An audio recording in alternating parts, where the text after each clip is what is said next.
Welcome back to The Cabin Podcast. I'm Andrea Belke. And I'm Megan Christian. The Cabin is brought to you by the Wisconsin Counties Association and the WCA Group Health Trust.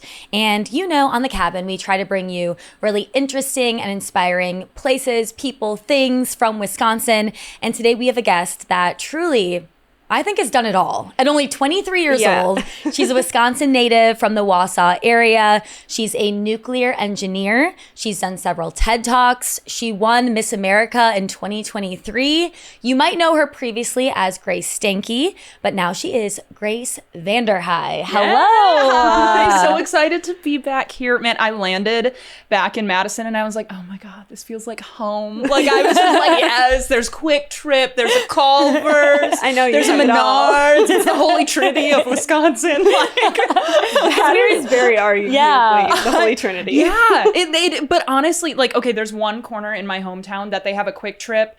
And then there's a Menards across the street, and there's a Culver's like 2 blocks away. And we're like, you were so close. I have the same things. Yep. Yeah. Same thing. Well, because where do you live now? So I live in the very tropical destination of Wilmington, Delaware. Okay. Yeah, so thrilling. Everybody's dream city to live in. I know, the banking capital, you know, everybody's dream. So I'm out in Delaware now, and it's not bad. I miss Wisconsin. I know I'll end up back in Wisconsin at some point. Like, one thing I've said, so I got married recently, which is why the name changed, but we've been talking about, like, you know, families and everything like that. I'm a long ways away from having kids, so don't expect anything there. There's nothing happening there, but you have those conversations, right? Yeah.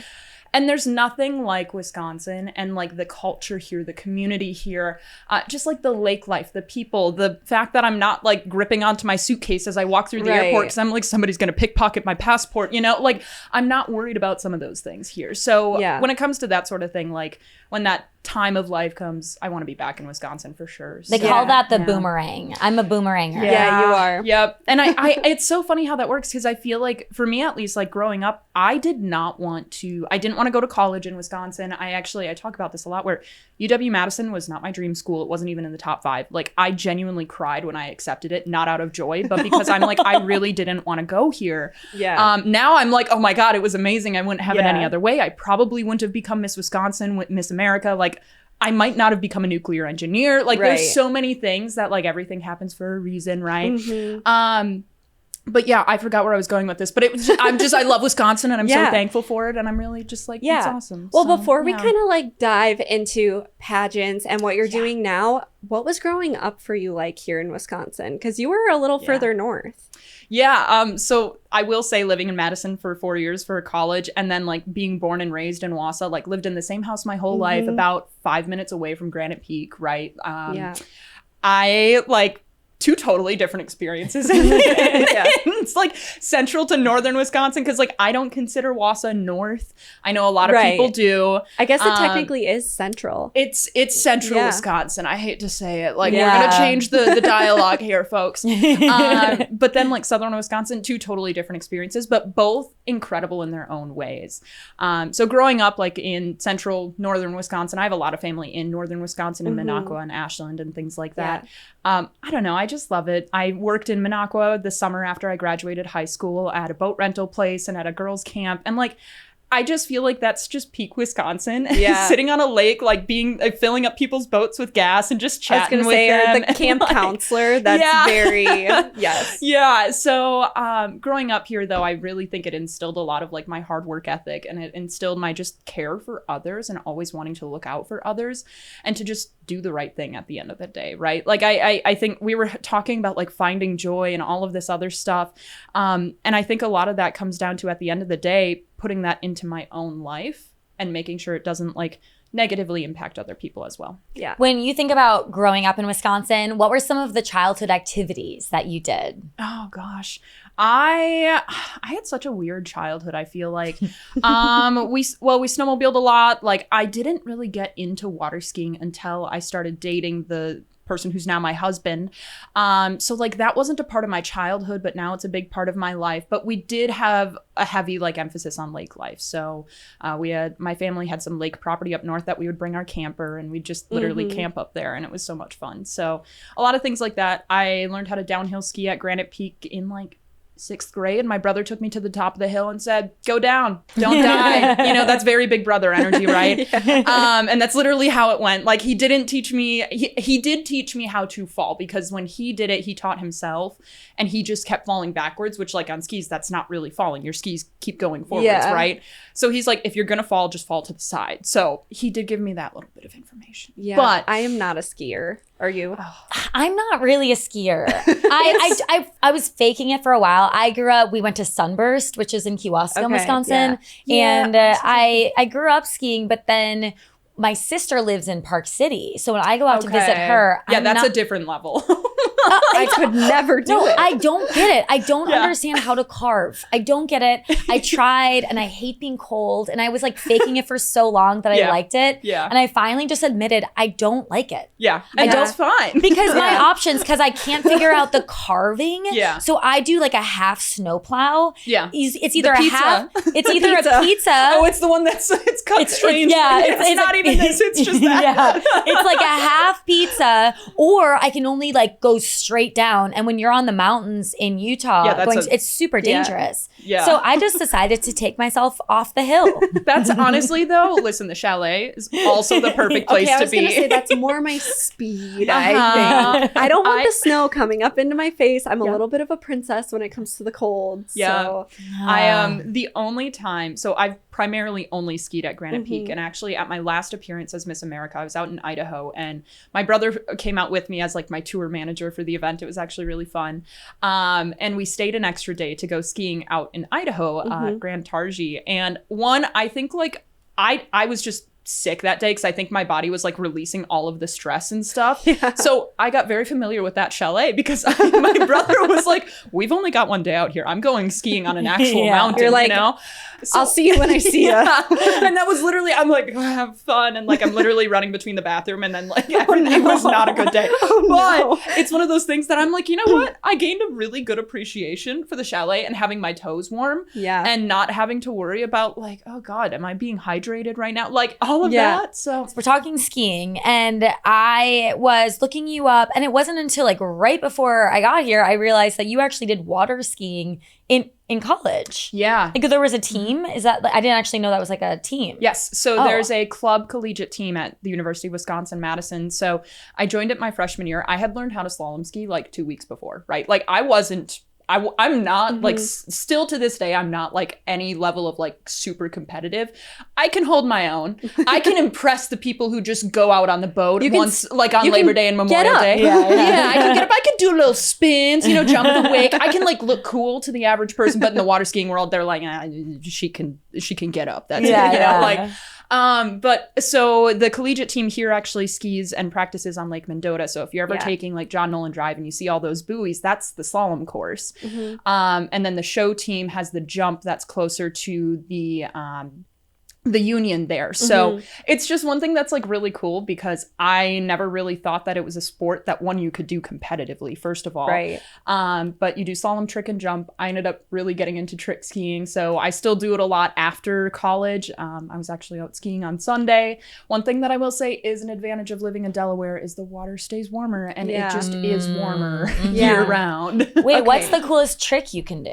Well, what I've been learning this summer is toe tricks. So you've got the handle and you put like the handle on your toe. Oh yeah. And you can do spins that way. So I've been working on like a reverse toe back is like the verbiage, the technical way to say it. So it just basically means that like you're wrapping into, I'm trying to figure out a good way to describe this. It looks cool. Yeah, it looks really cool and fancy, and then you jump over the wake, and then you can do it in the air and like all sorts of stuff. So I have fun with it. I really think that's so Wisconsin. I do because too. so many people grew up on lakes or had a lake house. I never really did that. Like I only started trying to get up water skiing maybe a couple of years ago. I wish I would have done that when I was younger. Well, just reach out to the college team. Yeah. Like they will gladly be like, all right, come on. Maybe hear me out. out cabin episode. Maybe a Cabin on the lake. I'm just imagining like a long distance mic on the boat, and then there's Andriansky's like, someone's holding the boom mic. Oh my God. So then you went to UW-Madison. What was that like for you? Because you came from, Wausau's not like huge. It's very still small town feel. I feel like every time I've been there, it's always everyone kind of knows everyone. But then you get to Madison. What happens then? Yeah, I mean, honestly, I feel like it wasn't like a major life change. I had like such an unorthodox college experience because like COVID hit my freshman year. And then I had like 1 year of semi-normalcy, right? COVID like recovery time. And then I was Miss Wisconsin and Miss America. And that kind of like, I ended up doing school in a really hybrid way then throughout those. So my time at Madison was limited, but I really loved it no matter what, because like, yes, even here, it's a big town. And I guess maybe like the campus specifically, it's a big campus. Right.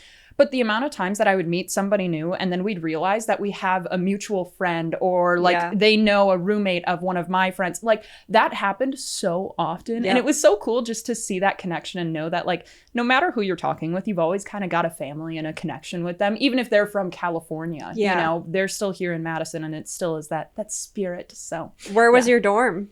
I lived in Smith.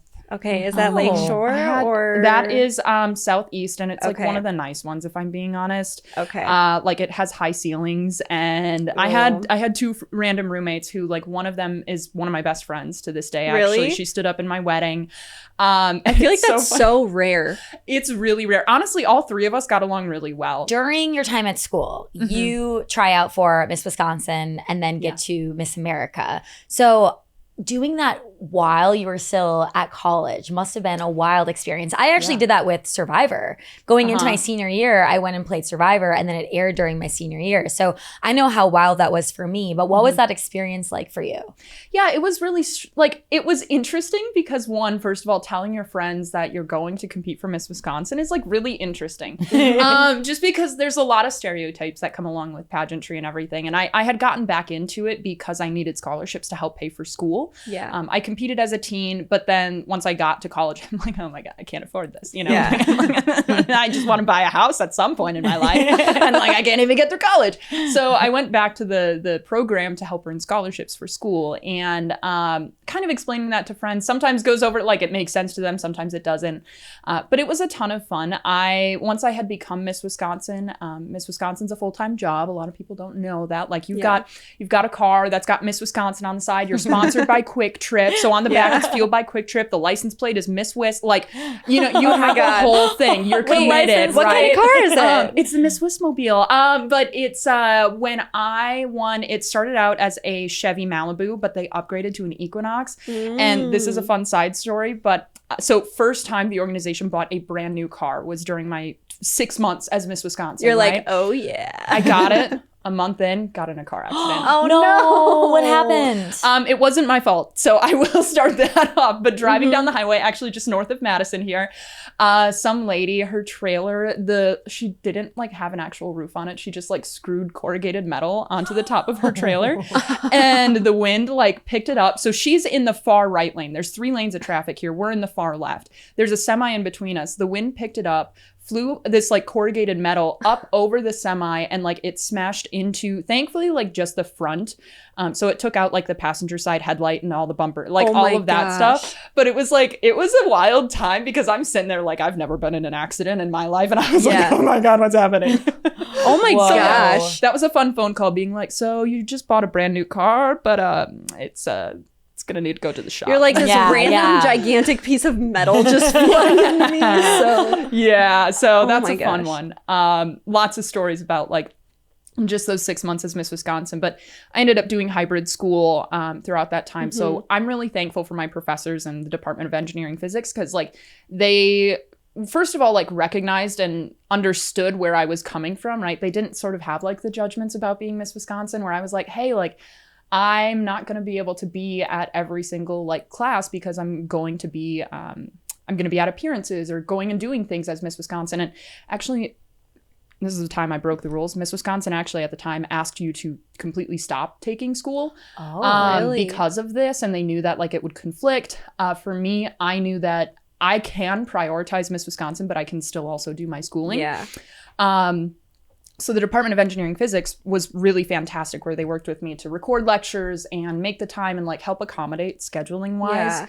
So I'm really thankful for that. I still was able to, I spent a lot of time with people that were in the course and like my friends in nuclear engineering then too, that to just be like, hey, I missed this lecture. Like, can you just brush me up on some of this stuff or whatever? So it's kind of like everything fell into place for you because we're the same age. So I completely get like you don't always go to class your freshman year. It's like, oh, you're sitting in your dorm room watching this Zoom lecture. Yeah. But it's kind of nice because the professors were probably used to recording stuff already. At that point, it was a little bit more like unique. So for nuclear engineering, we have such a small program that a lot of the nuclear engineering specific courses never went online just because like it was only ever 15 to 20 people in a course, right?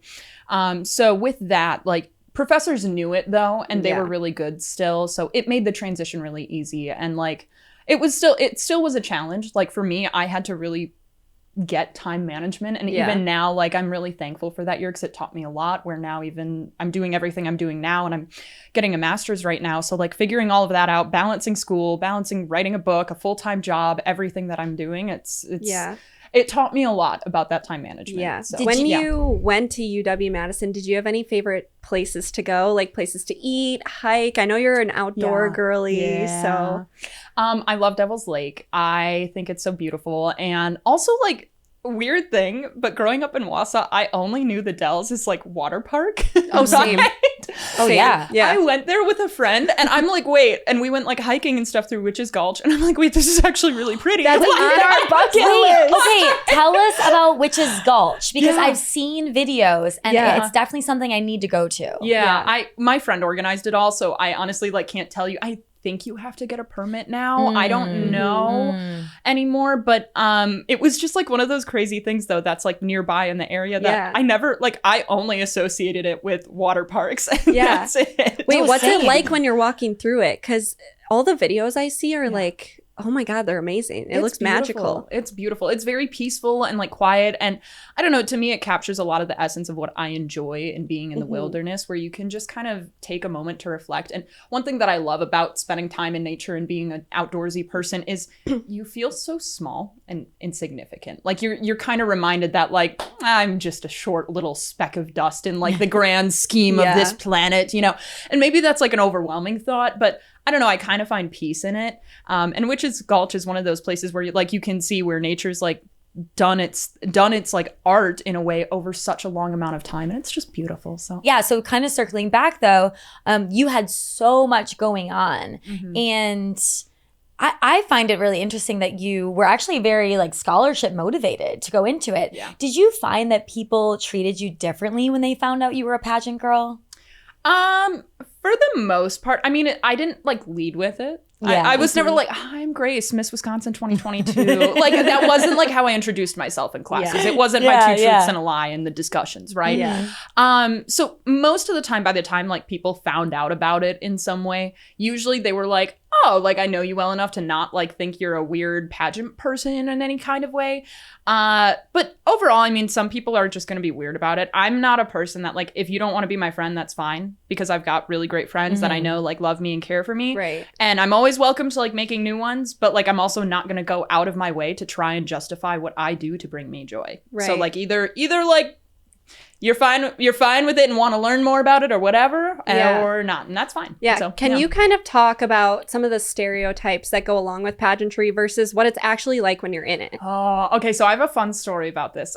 So literally this is August of this year, after like when I was at the wedding out in Montana. So I got married out in Glacier National Park. Oh my God, and beautiful. So we're camping out there, and my dog came out with us. We made the 40-hour drive from Delaware to Montana, which is very Midwestern of us. Like, he's from Wisconsin as well. So like we were like, yeah, we'll drive, right? And we honestly drove just because we wanted our dog with us, but it's fine. So we were gone hiking all day, and our dog can't go in the park and go on hikes with us. So he was at the camper, and I get back, and it's like, oh, I'll take him to the dog run, play fetch, all that good stuff. And so I'm at the dog run, and this gentleman comes in with his two doodles, and all due respect to doodle owners, Usually they're not well trained. I'm a doodle owner.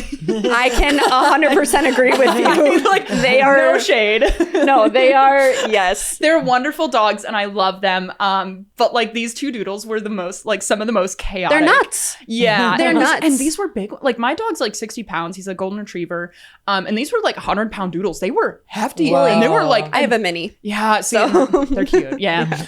So like these doodles are just kind of like already beaten up on my dog a little bit too much. So I'm kind of like just like on edge as I'm like throwing the ball or whatever, but chatting with this guy, and we're talking about our dogs, and he asks like, oh, what kind of dog is yours? Because Captain, my dog, is a very dark red golden retriever. So a lot of people ask if he's a retriever or an Irish setter.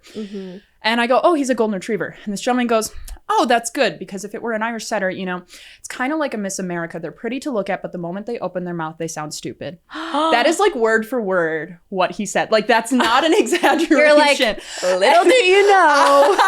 Like, this is a random like campground in the middle of Montana.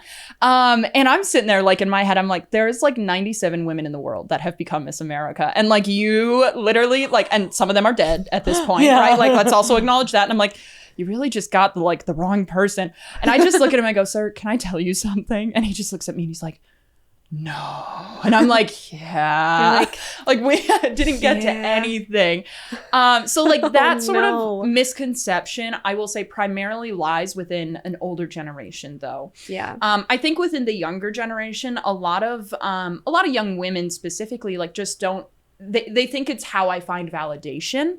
And I'm like, that's not how I find validation. So I think that like that's the misconception with young people. Less about like, oh, you're a dumb blonde that like doesn't really know what she's talking about in like world peace, right? Yeah. But so that's like the older generation misconception. I'd say with the younger generation, a lot of it is like this like, oh, you need a crown and a sash to feel like a strong, powerful woman. And I'm like, no, I don't. I did need the money to pay for school though. Yeah. So, Yeah. But it is something that I think everybody's going to have some type of misconception, and that's just part of being a human being, right? Everybody, when they look at you, makes some type of judgments, whether it's about your physical looks, whether it's about what you do. But all you can do is provide the impression that you want to provide, be authentically yourself, and know that that's enough. Yeah. I cannot believe that story. That's wild. Insane. Also, it's You're so like, well, you picked one out of the batch. Yeah. You found me. Oh my gosh, if it was me and I was a nuclear engineer, I would be like just I would be spitting like, facts.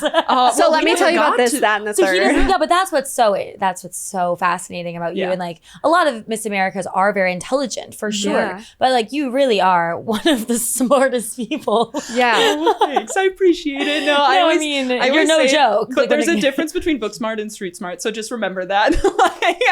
That's fair. I was always pretty smart in school. Like I was like towards the top of my class, like 4.0. But street smart, sometimes not there with the street smart. Yeah, exactly. I get that.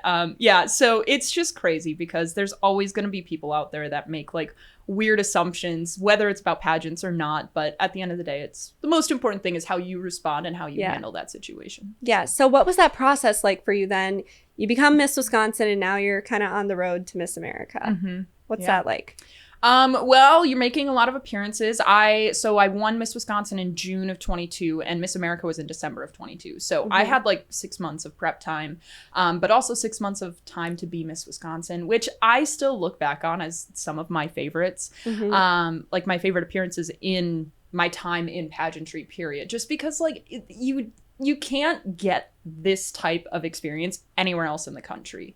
And like going to different festivals, I'll never forget like going to the Ashland Apple Fest or coming down here to like teach new people how to water ski with my collegiate water ski team, right? Yeah. Like if you had to pick 3 of your favorite things you got to do in Wisconsin as Miss Wisconsin, what would you pick? Oh, okay. So I didn't spend a ton of time in lacrosse growing up. So I went to like the Miss Lacrosse Oktoberfest pageant, and that's like a local pageant, but that was so fun because I got to learn a lot more about like the Oktoberfest stuff that goes on over there. And it's such a more like prevalent culture that I just never really got to experience growing up. And like still to this day, I haven't been to lacrosse a ton. And in conjunction with that event, I also got to tour like the Quick Trip manufacturing facilities and things like that, which was really cool. I'm not gonna lie, like that's something I never thought thought I'd like geek out about, but like going through the Quick Trip bakery and like seeing all the glazers being made. You walk out smelling like sprinkles and cupcakes. Like it's not even a joke. It's so fun. So that was a ton of fun that I really loved, like that experience in lacrosse. I would also say, you know, I think a big part for me being a nuclear engineer that had a lot to do with what I was doing with my time in pageantry was utilizing, you know, something that isn't really seen as a nuclear engineering or energy subject at all. So I was able to go to Point Beach Generating Station, which is Wisconsin's only nuclear power plant. It creates about 14% of our state's electricity. Fun fact for everybody. Sorry, I had to get like some stuff in here. And that was some of the first time I got to see a nuclear power plant, and I brought my dad with. And my dad's a civil engineer, right? And when you go to a nuclear power plant and you're walking around, most people are like, oh, wow, like, so the spent fuel is blowing glue. Why? Wow. Glowing blue. Wow. Okay. Glowing blue. Like, why is that? And like, you know, we usually talk about Cherenkov radiation, and it's like all this stuff that's like very nuclear related. Yeah. But my dad's walking around and we get to like the spent fuel pool, which is where you have this just big pool and there's spent fuel bundles down at the bottom, and they've been used for power generation. And it's the first step of what about the waste, right? Like that question. And my dad's sitting there and he's like, what type of concrete did you guys use to build this? And I'm like, only you, a civil engineer, would ask about the concrete, not the glowing blue stuff, like not anything else, but the concrete. So it's like, this is really smooth. Yeah, literally. Well, he's like, it's been underwater and irradiated for 40 years. And he's like, it's perfect. Because he's like baffled by this. So that was just like a really, like a wholesome for me, like father-daughter, like experience and just fun. Yeah. And then I would have to say, like, the last sort of the three, I don't want to pick just one, but like the festivals and the state fairs and everything like that is such the blood and like the backbone of Wisconsin in so many ways. Because when we have the sunshine in the summer, right, we're like, we must gather. Yeah. We must see each other. Okay. And like that to me is just like, I love it. Every single one I went to was so much fun. And I'm really thankful for honestly everything I had during my time as Miss Wisconsin. I bet you went to Cran Fest. I did. Yeah. Yes. I did actually as Miss America as well. And like Cran Fest, man, I've stood in the bogs, done the little shoveling thing. It's honestly a ton of fun. Cran Fest is fantastic and I loved it. I actually when I was Miss America and I was there, I bought a like rug and it's in my apartment now out in Delaware. So wait, did you do any of the like weird Wisconsin, or I shouldn't call them weird. Wacky. We're not supposed to call them weird. Wacky. Unusual, unique, special. Yeah. Have you done any of the wacky Wisconsin festivals, like the cow chip throw where you're like throwing like dried cow poop? Oh, you didn't do that one. No, but I would do that now. I don't need a crown and a sash. Sign me up. I've seen, like, I don't know if it's here in Wisconsin, but I know it's like in Iowa. It's like the husband calling competitions or whatever, where it's like Jeremy. And I'm like, yeah. There is I can't remember where it is, but there's a wife carrying competition. Yes. Oh, yes, there is. And what is it? You had to like... Yeah, basically it's the wife carrying competition. And then you win beer and money. Yes, I've seen that though. I would do that as well. Yep. Like that. I just think like some of that stuff is very fun. And also like, why not do it? Right? What are you gonna do? Like, I don't know. I could sit in my apartment and play video games for the weekend, or I could go and enter a wife carrying competition and like call it a day. The Cabin is brought to you by the Wisconsin Counties Association, and this week we are featuring Adams County. Nestled in the heart of central Wisconsin, Adams County is known for its stunning natural beauty. From the sandy beaches of Castle Rock Lake, which is Wisconsin's fourth largest lake, and Petenwell Lake, to the dramatic sandstone formations that you'll find at Rochecree State Park, where you can climb the 303-step stairway for panoramic views that stretch for miles. You also have Quincy Bluff and Wetlands State Natural Area, which is a 9,000-acre preserve with sandstone bluffs, hiking trails, and prime birdwatching opportunities. Then, after your outdoor adventure, check out some local history and attractions. Friendship's Historic Mound Schoolhouse is a restored one-room schoolhouse that gives a glimpse into early education in Wisconsin. There's the Adams County Historical Society and Museum, where you can learn about the county's pioneer roots and logging history. And don't forget to eat at local supper clubs like Carlson's Rustic Ridge. For more information, go to wicounties.org. www.wcagroup.org. The Cabin is also brought to you by the WCA Group Health Trust. Serving local governments and school districts, the WCA Group Health Trust partners closely with members to fulfill their employee health benefit obligations in a fiscally responsible manner. Learn more at wcaght.org. Okay, so you got to do a lot of cool things with Miss Wisconsin and then the big competition. Yeah. How nervous were you, if at all? Yeah. I honestly wasn't nervous going into it because for me, my biggest goal, and like, I feel like it sounds so, everyone's like, that's not true because you ended up winning, right? But that genuinely was going to be my last year in the Miss America organization. Mm-hmm. Going into the state competition for Miss Wisconsin, I was nervous because I did want it. And I knew that I was going into my senior year of school. I was looking at moving out of state. Like after I was graduating college, I wasn't going to stick around to compete for Miss Wisconsin. So that was my last year. And going into Miss Wisconsin, I was like, if I do this, I want to do it with no regrets. Like, I don't want to look back on this in 2 years and say, well, I should have done that talent song. Like, I always thought about playing Thunderstruck, or I always thought about playing this song. Like, I never wanted to have that what if thought in my mind afterwards. And so becoming Miss Wisconsin was sort of the big goal in a way. And then going into the Miss America competition, I had accepted a job offer. I knew I was going to be graduating school. Like I was getting ready to move. I had sort of all of these plans that didn't really revolve around Miss America. So going into Miss America, honestly, I think that helped me be more authentic and be not nervous because I'm like, I'm equally excited for my life if I walk away without this crown. And ultimately, like I'm competing with 50 other women that are all incredible. And I would be more than ecstatic to support during their year as Miss America. So going into that competition, I sort of had that similar mentality of like, no regrets. I don't want to ever look back and be like, man, I wish I had done XYZ for Miss America. And I'm really thankful because I had such an incredible support team and prep team that are volunteers from when I competed as a teen all the way up into my time as Miss America, and people that literally like eventually traveled with me during my year as Miss America sometimes.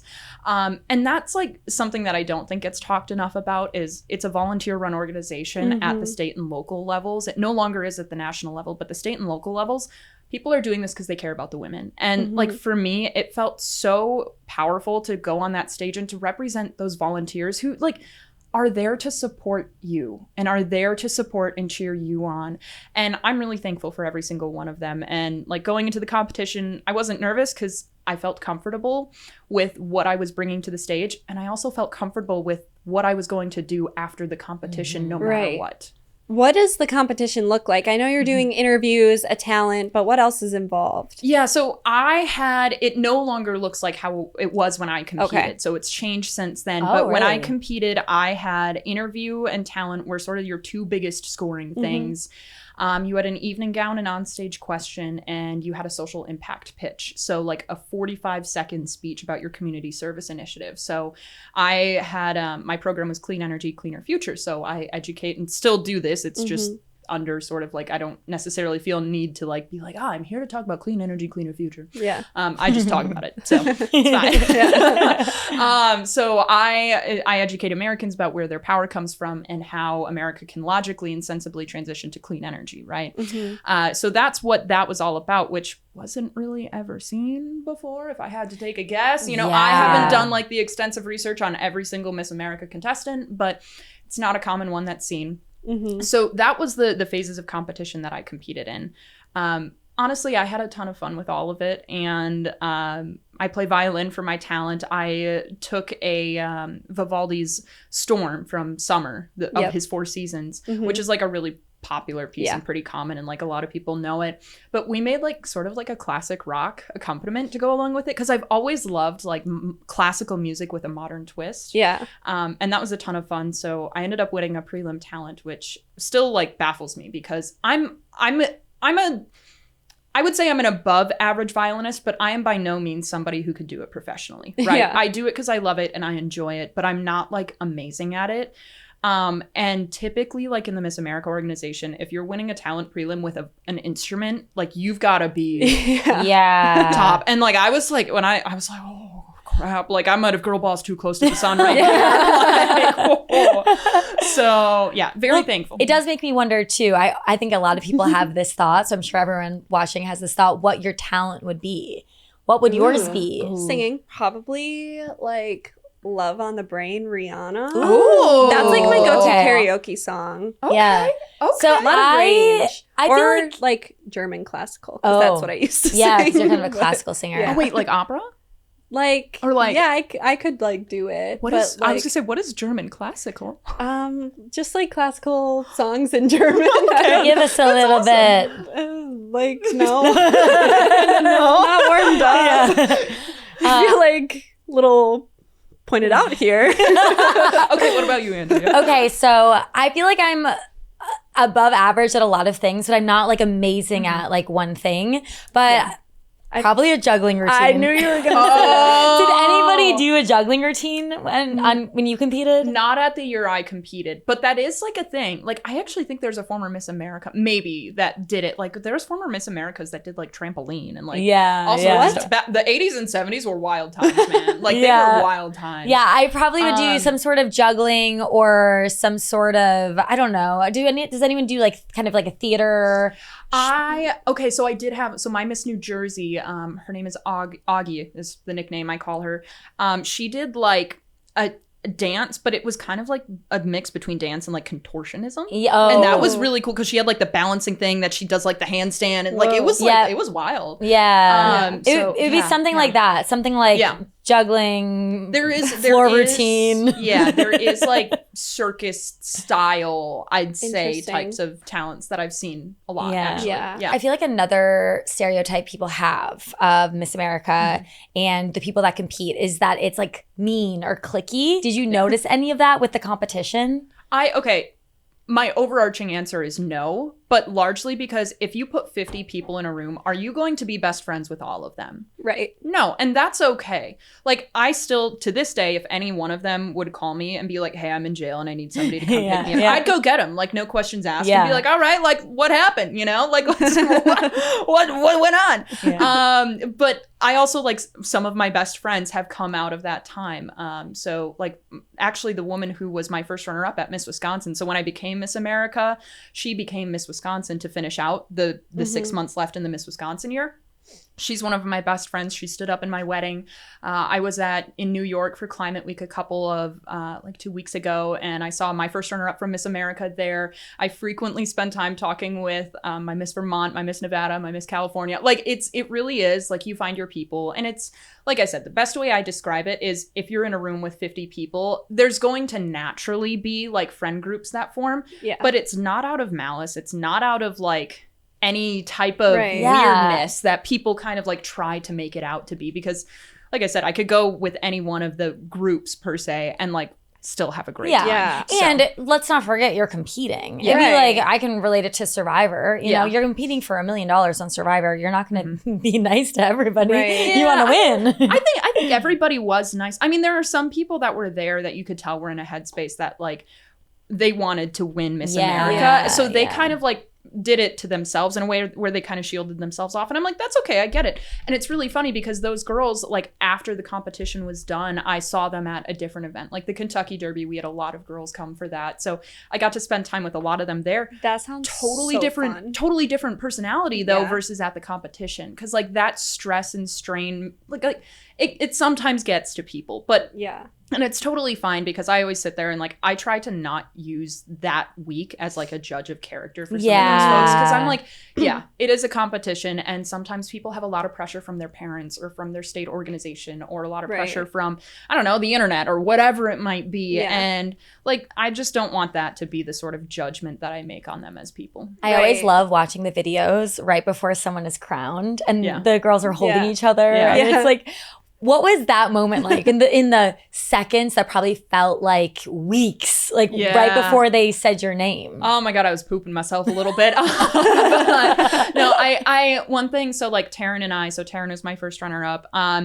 I remember that, like, first of all, she looked at me and she's like, you're going to be a great Miss America. And I'm just like a blubbering mess at this point. So like, and I was like, but you're like, no, you're going to be so good. And like, I'm so excited for you. And like, so that was sort of the conversation we're having. One thing that I don't talk about it a lot, but now that I'm like done with it, one thing that honestly was going through my head is I'm a nuclear engineer.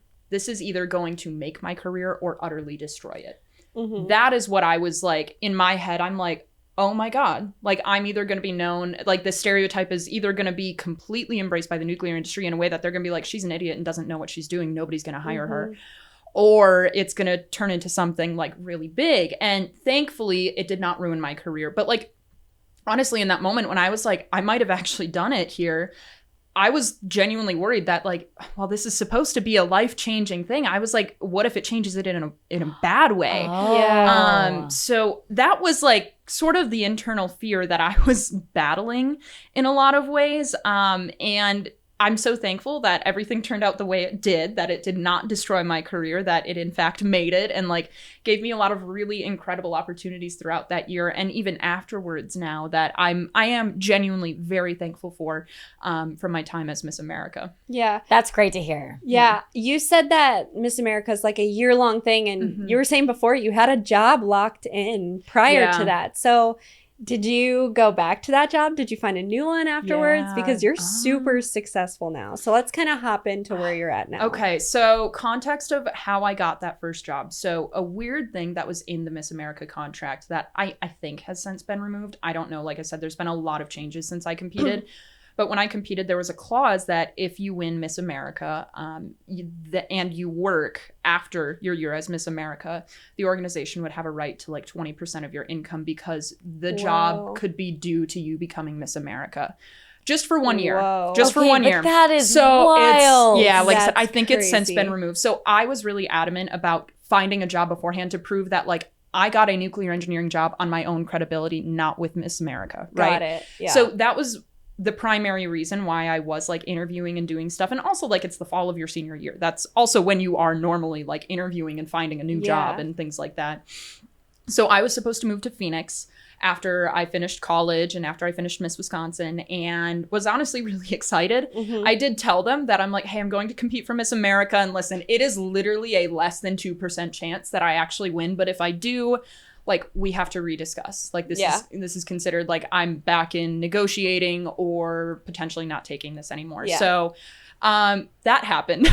Yeah. Then I won. And I had to have that phone call where I'm like, hey, so remember when I said less than 2%? So that was kind of like a terrifying phone call. But honestly, that company was really fantastic and like very understanding. And I ended up having like discussions with them to see if we could make a different type of employment following my year as Miss America work. But at that point, I knew that I had this brand. I had this message that I wanted to deliver. I enjoy doing the public interaction. I enjoy educating people. I wanted it to be a part of my job. So when it came to throughout that year as Miss America, it was a very big learning experience for me because like one, asking somebody to pay you, like asking for a job that you want is utterly terrifying, if I'm being honest, right? Yeah. Yes, I could go out and get a nuclear engineering job in risk analysis. I'm not worried about that. Like I knew I could do that. I had an offer lined up for something like that and I was going to do it. And I'll never forget though, because I had asked like, I want to do that and I want to have a company that continues to support me doing this public engagement. And that's a big ask for a lot of companies to hire a I was still 21 at the time, a 21-year-old straight out of college, like that had this massive public brand image that they didn't help build, right? So they don't have like their corporate like finger policy stuff on. So like that sort of thing was terrifying. And I will say it helped narrow the field down because not every company was willing to make that ask happen. And I ended up going with the company I'm at now, Constellation, for a variety of different reasons. They have a lot of flexibility and learning for me as an engineer. While I value this public engagement and advocacy that I do, my number one priority right now is to be an engineer, to build that engineer's intuition, to help like just have this technical skill set, because I think that only makes a stronger public advocate at the end of the day. And also, I paid a lot of money for a nuclear engineering degree. I want to use it. So it's really fun because right now I get to do a lot of different things. I'm giving a lecture at UW-Madison later today. But I also, like on the engineering side of my job, I'm helping with the restart of 3 Mile Island Unit 1, and I'm managing a fuel transition reload for a plant south of Chicago. Like, I get to do a lot of that fuels work and help design the nuclear fuel that goes into creating approximately 20% of our country's electricity. And like, it's so cool to be a part of that and to be a part of something that I don't think people always think about where energy comes from, but it's such a fundamental part of our lives. I mean, look at everything in this room and like what we need to get this to the listeners today that are listening to this, right? That alone, it all requires electricity and power. It's everywhere in our lives. So you do have a speech later today. So it is, I'm going to be really, it's 10:03. So we probably have to wrap it up, right? Yeah, I mean, I'm good to talk. I've got some time, but we can wrap it up. Well, because I want to be respectful of your time. So with like a remaining couple minutes, what is the message that you want to get across to people that aren't familiar with nuclear energy? Maybe there's a myth or something that when you go and speak to students or to anybody, what's like the main message you want to get across? Yeah, biggest thing, nuclear energy is safe, effective, and reliable. A lot of people ask, what about the waste? Waste is not a science problem, it's a policy problem. I cannot emphasize that enough. And I post about this a lot on my social media. If you want to learn more, feel free to follow. But at the end of the day, one of the biggest takeaways that I have here is right now in the United States, we have a massive energy transition happening, not just clean energy, but energy reliability as well. Making sure, you know, we were talking about how the power went out here in Madison over the weekend. Like making sure that we have energy to use and we can turn the lights on when we want to turn them on. Nuclear energy is the answer to both of those problems. It's zero emissions source of energy production, and it's reliable. It's one of the highest capacity factors for energy generation. There's a job for everybody in nuclear, I always say, because there's maybe only like 5 or 6 nuclear engineers at each site. There's not really a lot. There's a lot of other jobs, including divers, rad protection people, there's businessmen, there's community relations folks, there's marketing, there's nurses, there's firefighters, there's psychologists on site. Like there is a whole entire small community there. So when you see a nuclear power plant, it's a sign of prosperity and a sign of growth and a sign of support for future technological advancement here. Amazing. That was so a really long That was a really long rant. Like that was, I meant to keep it to like 2 sentences, and then I'm like, nah, I got so much. I think it's really good. I'm just like so impressed by you because we're the same age and you're so much more well-spoken than me. Oh my gosh, no, girl, look at you, you're here. Yeah, I'm here, but like that's incredible. Like we it's have to give you a round of applause for that because that's insane. Also, one more thing before you go, Grace, I want to get some of your Wisconsin faves. Ooh, yes. Okay, Grace's Wisconsin faves. All right, favorite Wisconsin food? Cheese curds. I feel like but specifically cheese curds dipped in cranberry sauce. What? Did you try that at Cranfest? No, State Fair? It was at a restaurant that they've been opening some like higher end restaurants in central Wisconsin. Wisconsin, listen, I love it. They don't really have a lot of high end stuff, period. So this one individual has been opening and running a lot of higher end restaurants, and it was in Plover. I don't know if it's still open, but it was called Mikey's, and they served it with like cranberry. It was cheese curds with cranberry chutney, and it's so good. I've never heard of that. Good. Have you? No. Dipping cheese curds in cranberry sauce. So good. That we asked our amazing. wedding vendor out in, or like our rehearsal dinner vendor out in Montana. We're like, can you make cheese curds and cranberry chutney? They're like, and they what? did pretty good. They did pretty good, actually. I will say that for like a non-Wisconsin. So, whoa, I'm actually blown away. Yeah, favorite food. All right. Yeah, do you favorite have Wisconsin food? Do you have a favorite Wisconsin restaurant or supper club? I like Culver's. I feel like is such an easy answer. Back in my hometown though, the Wausau Mine Co. We went like Friday fish fry, of course, right? Of course. Like of course. And I always got cheese fries because I didn't like fish for the longest time growing up. Yeah. So I've gotten those Italian fries all the time. Like it's one of those like just constants in your life. Even now when I go back home to visit my parents, it doesn't matter if it's Friday anymore. We go and get Wausau Mine Co. Italian fries. So very thankful for that. Yeah. Yes. Okay. Favorite Wisconsin city or town? Oh, Wisconsin city or town? I'd have to say Minocqua. But specifically on the cusp after Labor Day when the weather is still nice, but you don't have all the Chicago people up there. Yeah. Like I'm gonna call them out, sorry. But that I did that exact trip this year, so I get get it. You get it. Yeah. That to me is like peak Wisconsin of like the people that are very caring for each other and always looking out for each other. But you have the lake life, you have the outdoorsy life, you have so much that goes into it. So yeah. Okay, favorite Wisconsin hike? Oh, I mean, I love Rib Mountain has an abandoned quarry that I did a lot. I would hike that a lot when I lived in when I lived in Wausau with my parents growing up, and that's one of my favorites. It's just peaceful. That's good. Yeah. Do you have a favorite childhood memory? I know we kind of went into that already, but Like specifically Wisconsin? yeah.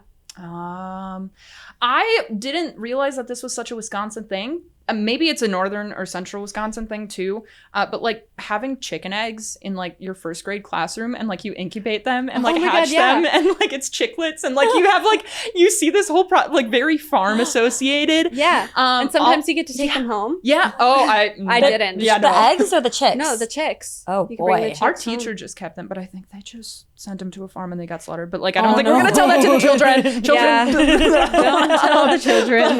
That is like I didn't realize that that's such a quintessential Wisconsin memory. I will also add on snowmobiling to school when it's like after a heavy snow day. Oh yeah. That was also like something that you can really only do here. That I'm like, oh, people don't do that elsewhere. Like, know. what the heck? Or Bring in your hi- tractor. I'm just gonna say that. Yeah. In high school, random like high school, shout out, Yep. bring your tractor to school day. Oh, Yep, yeah, we had it. exactly. And then there's like that specific row in the parking lot where all the guys with trucks park. Yes. Yeah. Yes. Wait, that's so funny. I bet every I just Wisconsin- unlocked every Wisconsin memory for people. It's so high school parking lots. Just that. That's it.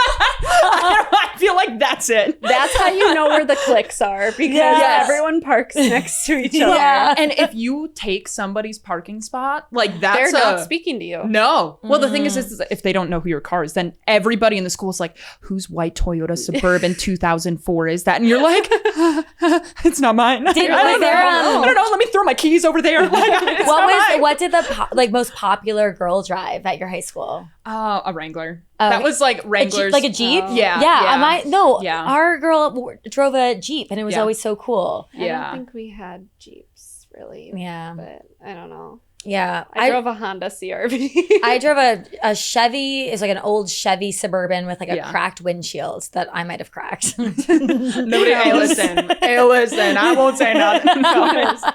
Yeah. All right. And then last one, favorite Wisconsin saying. Oh, see you next time. Oh See, yeah. I never thought, okay, moving out east now. So Wawa is, I've heard a lot about Wawa. Okay, this might be my hottest take. I do think Wawa is like 1% better than Quick Trip. They have like a deli in there, Wow. right? Yes. I've and for heard that this. reason, because it's like Quick Trip plus a Subway, but like good fresh Subway, like not like a sketchy Subway that you're like, that's been there for 7 years, but Right. I've never seen lights on. Like not the Subways in Walmart. Yeah. But Wawa's an out east thing. Yeah, Yeah. it's a Philly-based, like Philly suburb is where it started, and it is fantastic. And every time I go to one, I'm always like, oh my god, it feels like Quick Trip, kind of like I feel safe. It's lovely. Quick Trip, if you're listening, we still love you. I do still I still am diehard Quick Trip fan. If it came down to it, I still would go to a Quick Trip over a Wawa. But I miss that they don't say see you next time. Yeah. I miss it so much. And like It is they're a always good just one. like, all right, have a good day. Like the service in a Quick Trip is still like like top of the line. You can't beat it. So, I know. Yeah. I just love every time I go in there. They just expect me to come back. Yeah. I love it. Well, Grace, you're amazing. We talked about a little bit of everything. I think we hit everything. Yeah, we hit a lot of Is things. there Yeah. anything we're missing? No, listen, I biggest thing, find joy in life. Do what you love.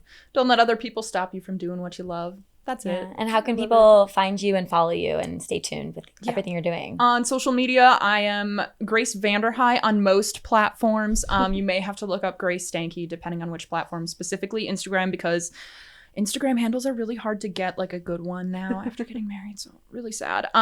But so looking up like Grace.Stanke or Grace Vanderhei in some capacity. Amazing. Awesome. Well, thank you so much for coming in. Thank you guys. This is so fun and I like full know. circle because I was on the morning blend as Miss Wisconsin and I was Yeah. like, oh my god, this is my the God. full Yeah, circle. I interviewed So- Grace on the Really? Morning Blend. Yeah. Yeah, Oh my so that's how God. I Yeah. first met you. Yeah, it's a good time. I It's a good love time. it. Well, thank you so much Yes. for coming in, and Thank we you. loved getting to learn more about you and what you do. Thank you so much, Megan. All right, Cabin listeners, that is all we have for you today. Be sure to go follow Grace on everything. She is truly like so inspiring. You'll learn so much. But until next time, we'll see ya. Bye. If you're looking for a new supper club to try in Wisconsin, you have got to check out the Del Bar and the Wisconsin Dells. They are a third-generation family-owned supper club since 1943. I just got the chance to go there not too long ago, and it was incredible. The vibes were immaculate. They are a very upscale supper club experience with prime-grade steaks, fresh seafood that's freshly caught in Lake Erie. You got your walleye, fresh East and West Coast oysters delivered 3 times a week. They also leverage as much locally grown fresh produce as possible, especially in the summertime. Everything is homemade at the Del Bar, so all of their desserts, dressings, butters, sauces, classic cocktails. I had some wine and an old fashioned. You can never go wrong with an old fashioned at a supper club. And they also have that extensive wine list, which is great. All of their staff members are longtime, and their head chef has been there for 35 plus years, and a lot of the servers have been there for over 5 years too. Overall, you can create a lifelong memory or memories and traditions at the Del Bar. Come get away and experience gaming in a whole new way.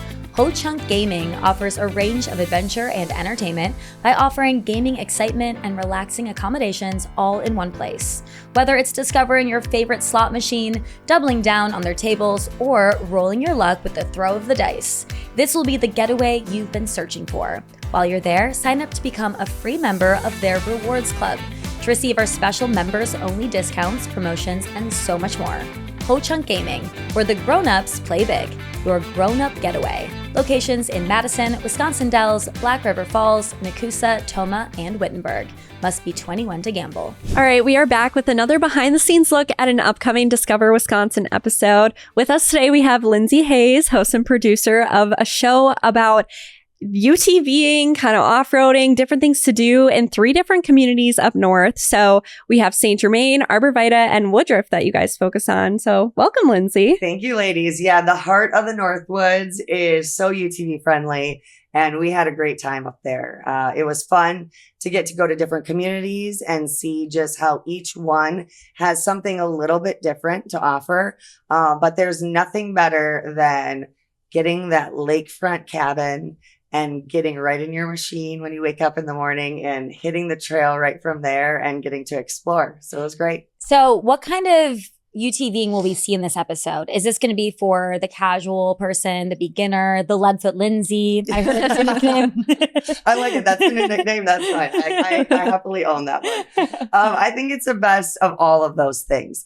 My goal in this was, I'm a big believer in, I want to show you something that you can go and do yourself and make it be like not just a quick day trip. I want you to go spend a weekend, at least a weekend or even a week and go and do this and explore community to community to town, stay, play, have a great time. So this is what I'm calling the heart of the Northwoods, an epic UTV loop that you can go and replicate. And we're giving you kind of that trail map to go from there to do those stops. Okay, give us a hidden gem. There's going to be a lot of hidden gems in the episode, but one hidden gem of a place you can stop on that loop that you found and thought was really cool. Yeah. So, I'm going to give you 2 because I think the first one is, let's talk about the trails. There is a brand new trail in 2025. And so I'm a big believer in, even if you've said you've seen Wisconsin, you haven't, because you haven't driven this brand new cut trail. It's only 18 miles, but it was one of those that if you wanted to hit every mud puddle, like we went up to some of these mud holes and I was just like, oh no, don't really hit it. But if you want to like really have some fun and hit some mud holes, this trail has that.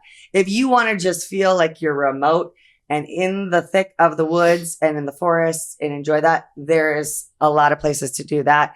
And then it's just that new sense of adventure, right? You are remote. There are not stops for those 18 miles. So you are having to be like, okay, let's focus in and let's just have a good ride. So that was super cool because I'm a big believer. Go find those new trails. There's always new.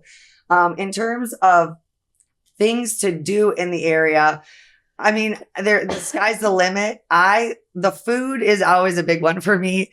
And so we had everything. We had your local town bar, and that was super fun to go in there and just grab a burger. We had Bad Bones Barbecue, where it was just like the brisket was falling apart as you were wanting to take it off to a lakefront view while you're eating. And then we had like the nice at supper club. So, you had that eclectic mix of everything while you were up there. And so food for me is always a must in the mix of it. This was a fun one for me to kind of be like behind the scenes for, because one day I just get a text from Lindsay and it's a picture of her with my cousin who lives in St. Germain. So it was kind of fun for me. And then I meet up with Teddy on a shoot, who is the videographer. And he's like, I was getting all the dirt on you from your cousin. I was like, oh, great. But it is fun because I go to St. Germain a lot. And it is definitely like kind of UTV nation up there. There's a lot of different trails to hit. Yeah. And I think that area is so well known, right, for its lakes. Yeah. And so it's nice. That's the one thing I will say is you're going to put on the miles, because lakes make it challenging to make trail systems that connect, just because of the fact that you're going all the way around. Like the guys were laughing from our cabin. It was like a maybe 1 mile stretch to go from the cabin over to downtown. Yet on the UTV route, you had to go all the way around the lake. And I was like, hey, enjoy the drive, and we lost track of how many deer we saw and the wildlife right on the trail, which was super cool. We actually had deer right outside the cabin when we woke up in the morning. And I was just like, you got to live it. And they joked, you get summer for such a short time up there in the Northwoods. So live it up and go and experience it. But it comes alive. Like, they've got concert crawls. They've got this amazing flea market that I was like, I had no idea. It's one of the biggest in the entire Midwest in downtown St. Germain. It's just the little stops, right? Wherever we went, I was blown away at just like how cool there were things that I had no idea. And that's the fun of discovering, just go and see and until you experience it yourself, you never knew. Yeah. So I'm excited to watch. So that comes out on streaming October 22nd and then on broadcast the 25th and the 26th. So make sure that you tune in to see Lindsay host it. She produced it. And I'm sure you're going to have some epic shots too, right? The moving shots of the UTVs and off-roading. I think it's going to be really good. So thank you so much, Lindsay, for stopping by to tell us all about it. And make sure you check it out this week. See you next time. Today's episode of The Cabin was hosted by Andrea Belke and Megan Christian and produced by Andrea Belke. Audio engineering and video teasers by Nick Cardarella and Megan Christian, with social media by Megan Christian. Production support by Gavin McLean. The Cabin is a production brought to you by Discover MediaWorks. To learn more, head to discovermediaworks.com and don't forget to leave a review.